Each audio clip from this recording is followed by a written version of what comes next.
Samuel, la définition d'Israël comme État du peuple juif est l'un des nœuds du conflit qui nous oppose au monde arabe par Palestiniens interposés. Alors dans ces conditions, quel est votre sentiment? Oui, bonjour Simon et bonjour à tous. Oui, je sais bien que beaucoup de juifs à travers le monde, et même beaucoup de juifs en Israël, disent bon, pourquoi on doit exiger des Arabes que nous sommes un pays juif démocratique? Pourquoi pas en aller vers eux et leur dire nous sommes Israël? Eh bien pour moi, voyez-vous, c'est déjà un début de capitulation. Pourquoi est-ce qu'on accepterait pas? Il y a 22, écoutez-moi bien Simon, il y a 22 pays arabes qui nous entourent. Tous sont des pays musulmans, où les lois religieuses règnent, on fait le ramadan, et on fait toutes les fêtes religieuses des Arabes, et on n'a pas honte, et personne ne vient leur discuter qu'ils disent qu'ils sont des pays musulmans. Et pourquoi nous ne serait pas, nous, ce petit pays, pourquoi ce ne serait pas un pays juif?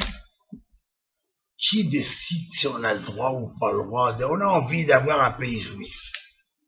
D'abord, ça ne veut pas dire que les Arabes ne peuvent pas vivre avec nous.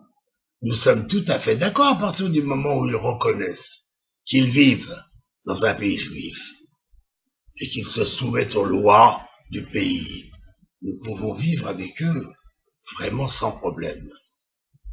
De la même façon que les gens, les juifs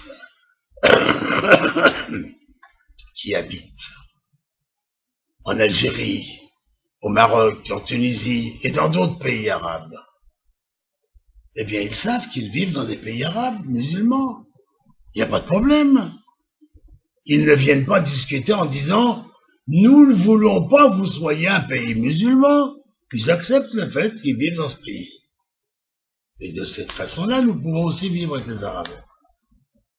Voyez-vous, à mon avis, si les musulmans, les Palestiniens étaient déterminés à faire la paix avec nous, eh bien, ce serait pas un grand problème.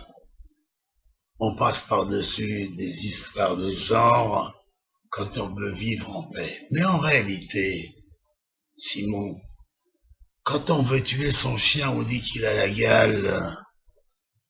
Ils veulent pas vivre avec nous, alors tout est bon. Et alors, plus ils nous disent qu'ils veulent pas qu'on soit un pays juif, plus ils nous excitent pour que ça soit un pays juif.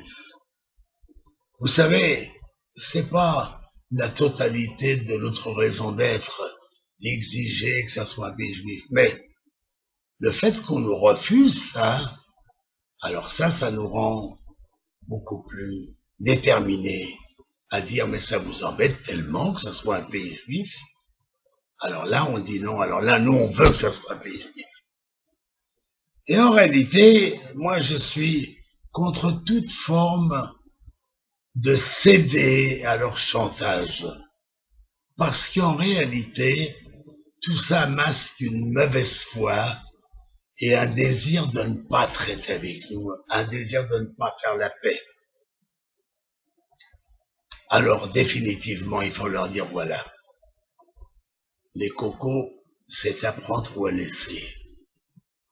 Ou bien vous acceptez de vivre aux côtés d'un pays juif, et nous avons tout pour imposer ce pays juif dans la région. Nous avons les armes, nous avons les soldats, nous avons les tanks, les avions. S'il le faut, même par la force, nous allons imposer que notre peuple vivra dans un pays juif démocratique. Si vous voulez la paix, ça ne peut pas vous gêner ce petit mot. Comme je l'ai dit tout à l'heure, c'est un prétexte. Alors faut l'oublier si vous voulez la paix. Faut venir avec nous. Faut faire la paix. Et nous, on va respecter vos pays musulmans et vous respecterez notre pays juif. Merci à vous.